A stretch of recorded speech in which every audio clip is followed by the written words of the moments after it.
In the last section, we set up some integration between Travis CI and GitHub. Now, anytime that we push our code up to GitHub, Travis CI is going to get a little tap on the shoulder and be told, hey, this person just pushed some new code. Download the code and do some amount of work on it. Now the real question is, what is Travis going to do with our code base?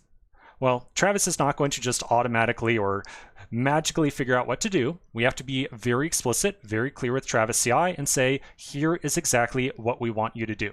We want you to test our code, and then if all the tests pass, we want you to deploy our project over to AWS. For right now, we're just going to focus on getting everything set up for running our tests. We're not going to worry about the AWS deployment just yet. So even with running our tests, we have to give Travis a little bit of direction. We have to tell it how to essentially start up Docker, how to run our test suite, and how to interpret the results. In order to do so, we're going to create a file called the travis.yaml file, and we're going to put that into our root project directory. The travis.yaml file is going to have this series of directions to tell Travis exactly what we want it to do.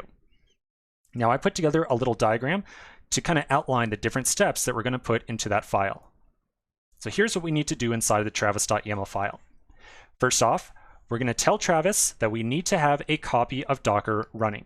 Our entire project relies upon Docker. We need the Docker CLI to build an image and to create a container out of that image.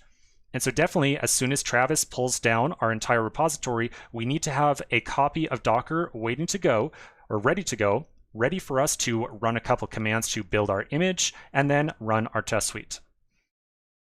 So after we tell after we tell Travis that we need a copy of Docker, we'll then write a little bit of configuration to tell Travis to build our image using the dockerfile.dev file.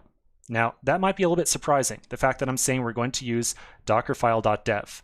Well, quick reminder here, the entire purpose of Travis is to first run our test suite.